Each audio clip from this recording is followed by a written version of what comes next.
Hello दोस्तों, स्वागत है आप सबका हमारे यूट्यूब चैनल पर। दोस्तों, आज की इस वीडियो में हम सामान्य ज्ञान के 20 महत्वपूर्ण प्रश्नों को कवर करेंगे। ये क्वेश्चन आपके सभी कॉम्पिटिटिव एग्जाम्स के दृष्टिकोण से बहुत ही ज़्यादा महत्वपूर्ण है। तो आप वीडियो को पूरा लास्ट तक देखिए और आप हमें बता सकते हो कि आज के 20 प्रश्नों में से आपके कितने प्रश्नों के उत्तर सही गए हैं।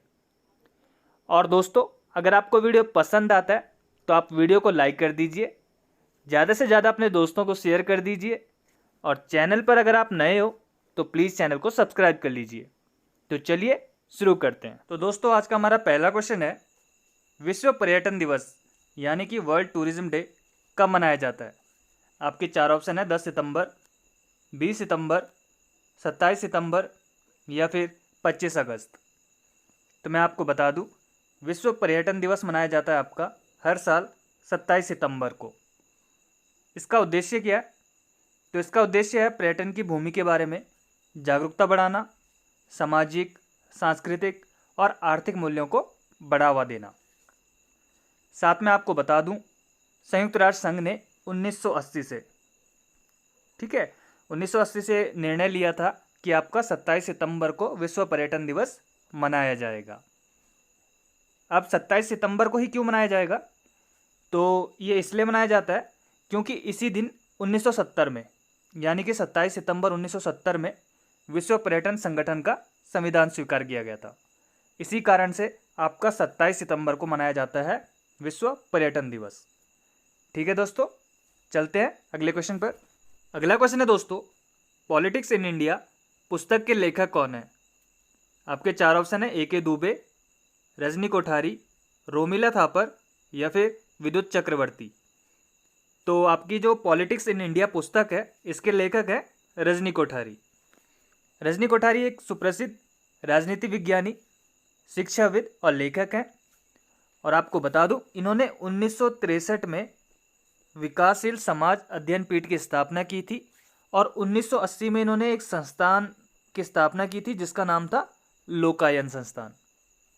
ठीक है, और एक पुस्तक है दोस्तों पॉलिटिक्स, इसके लेखक कौन है? तो इसके लेखक हैं अरस्तु। बहुत फेमस पुस्तक है पॉलिटिक्स। आज का हमारा तीसरा क्वेश्चन है, ज्ञानपीठ पुरस्कार प्राप्त करने वाली पहली महिला कौन थी? आपके चार ऑप्शन है, महादेवी वर्मा, अमृता प्रीतम, आशापूर्णा देवी या फिर महाश्वेता देवी। तो ज्ञानपीठ पुरस्कार प्राप्त करने वाली पहली महिला है आशापूर्णा देवी। आशापूर्णा देवी ये बांग्ला भाषा की कवयित्री और उपन्यासकार थी। इन्हें 1976 में आपका ज्ञानपीठ पुरस्कार भी मिला और साथ में इन्हें 1976 में मिला आपका पद्मश्री। ठीक है, तो ये पहली महिला थी जिन्हें ज्ञानपीठ पुरस्कार मिला था। चलते हैं अगले क्वेश्चन पर। अगला क्वेश्चन है दोस्तों, भारत के राष्ट्रीय गीत के गायन की अवधि क्या है? आपके ऑप्शन है 52 सेकेंड, 60 सेकेंड, 65 सेकेंड या फिर 90 सेकेंड। तो मैं आपको सबसे पहले बता दूं, जो भारत का राष्ट्रीय गान है यानी कि जन गण मन, इसकी गायन की अवधि है दोस्तों 52 सेकेंड।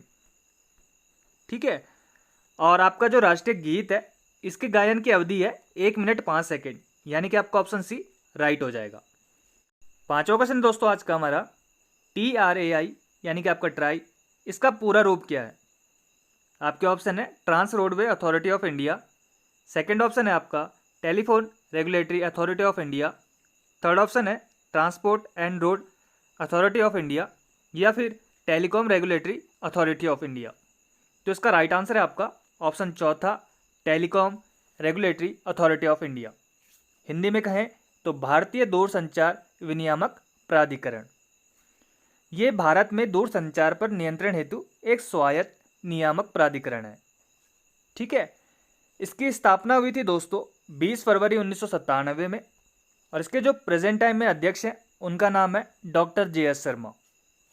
ठीक है, अगला क्वेश्चन है दोस्तों, स्पोर्ट्स अथॉरिटी ऑफ इंडिया की स्थापना कब हुई थी?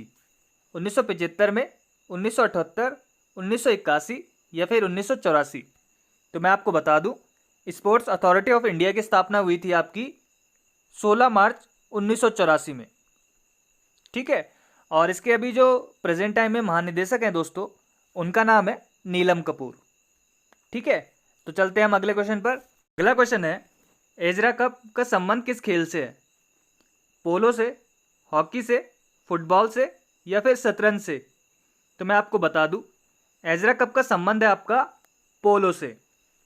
ठीक है। और जो पहला एजरा कप हुआ था दोस्तों, ये हुआ था आपका 1880 में आयोजित। ठीक है। अगला क्वेश्चन है दोस्तों, राष्ट्रीय साक्षरता मिशन की शुरुआत कब हुई? आपके ऑप्शन है 1985, 1986, 1987 या फिर 1988। तो राष्ट्रीय साक्षरता मिशन की शुरुआत हुई थी दोस्तों 5 मई 1988, यानी कि आपका ऑप्शन चौथा राइट हो जाएगा। इसकी शुरुआत क्यों की गई थी तो मैं आपको बता दूं, 15 से 35 वर्ष की आयु के सभी निरक्षर व्यक्तियों को कार्यात्मक साक्षरता प्रदान करने के उद्देश्य से इसे शुरू किया गया था। किसके द्वारा शुरू किया गया था?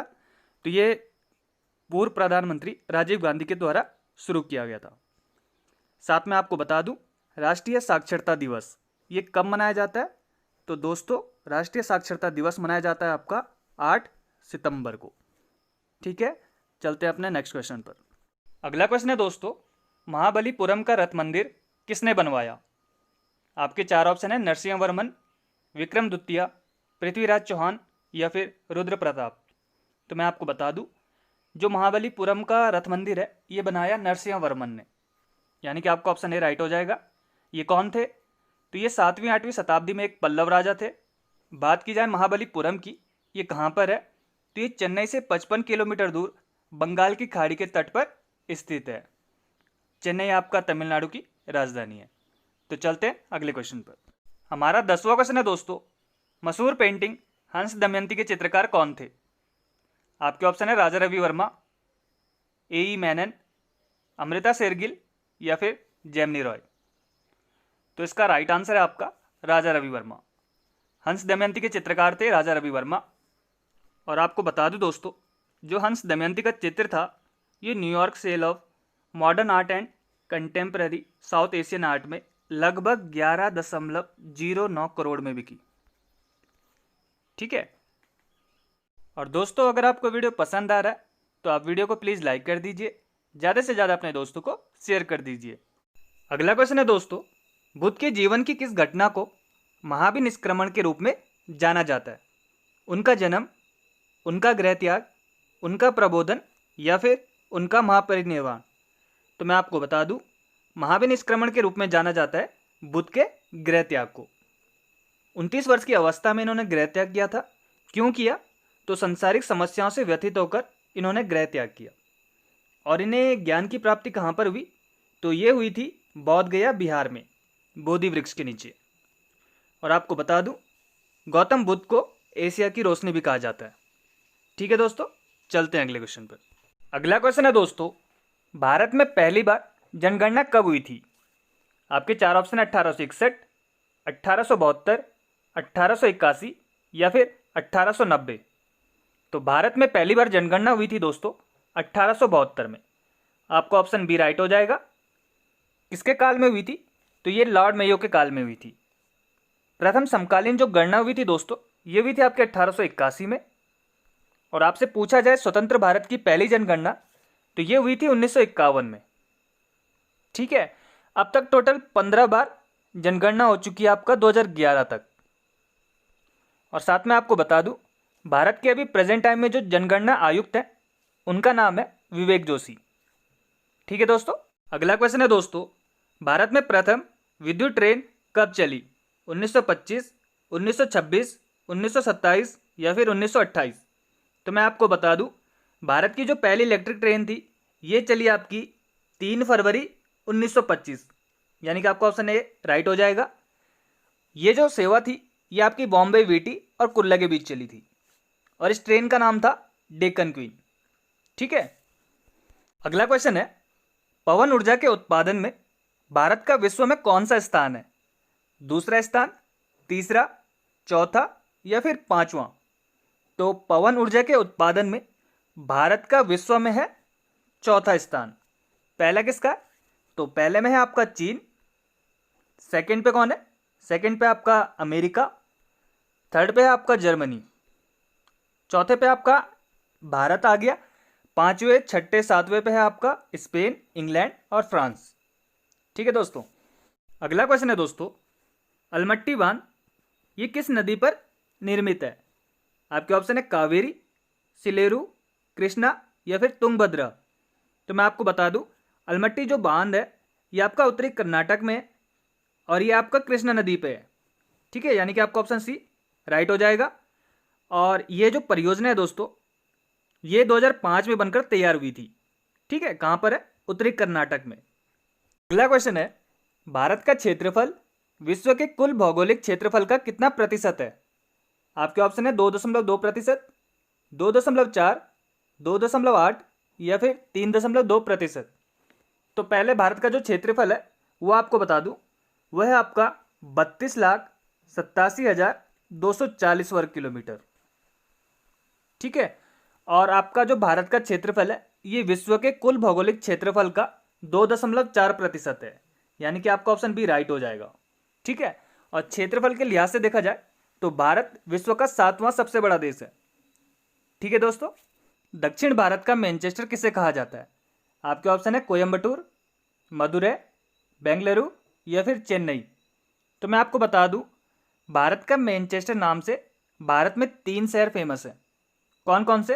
तो बात की जाए भारत का मैनचेस्टर, ये कहा जाता है अहमदाबाद को। बात की जाए उत्तरी भारत का मैनचेस्टर, तो ये कहा जाता है आपका कानपुर को।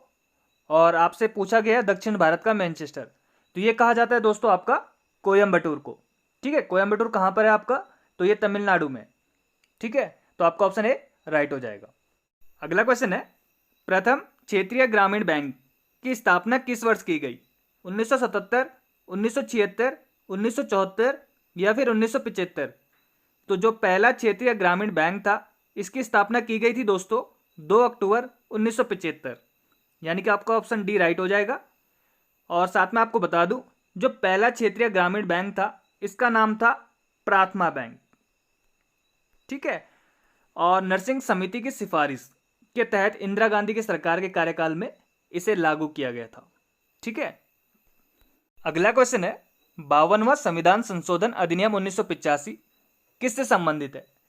आपके ऑप्शन है संघ राज्य क्षेत्र, दल बदल तथा अनर्हताएं, आरक्षण बढ़ाना या फिर साई भत्ता समाप्त। तो आपका राइट आंसर हो जाएगा ऑप्शन बी, दल बदल तथा अनर्हताएं। आपको डिटेल्स में बता दूं कि आखिर 52वां संविधान संशोधन अधिनियम क्या है।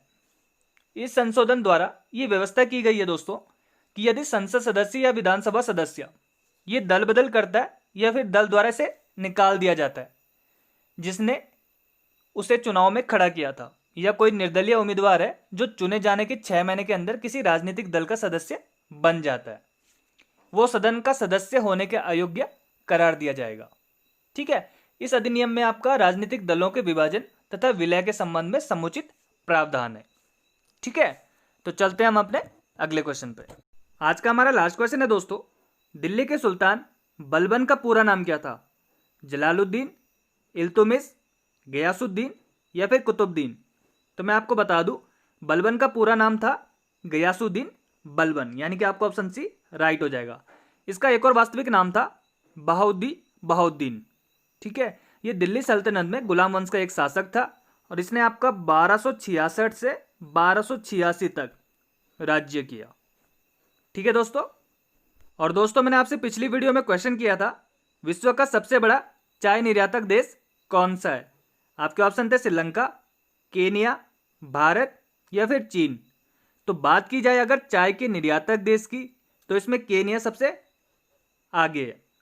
और बात की जाए उत्पादक की, तो उत्पादक में चीन आपका प्रथम है। और उपभोक्ता की बात की जाए तो उपभोक्ता में आपका भारत सबसे आगे है। और दोस्तों, आपके लिए आज का क्वेश्चन है, किस देश को सांपों का देश कहा जाता है? आपके ऑप्शन है ऑस्ट्रेलिया, पेरू, ब्राजील या फिर कांगो गणराज्य। इसका आंसर आप मुझे आज कमेंट बॉक्स में दे सकते हैं। बाकी आज के लिए बस इतना ही दोस्तों। उम्मीद है आपको वीडियो पसंद आया होगा। अगर आपको वीडियो पसंद आया तो आप लाइक कर दीजिए, ज़्यादा से ज़्यादा अपने दोस्तों को शेयर कर दीजिए। और अभी तक चैनल को सब्सक्राइब नहीं किया तो प्लीज़ चैनल को सब्सक्राइब कर लीजिए। और आप मुझे कमेंट बॉक्स में बता सकते हैं कि आज के 20 प्रश्नों में से आपके कितने प्रश्नों के उत्तर सही गए हैं। तो जल्दी मिलेंगे आपसे एक नई वीडियो के साथ। तब तक के लिए गुड बाय, धन्यवाद।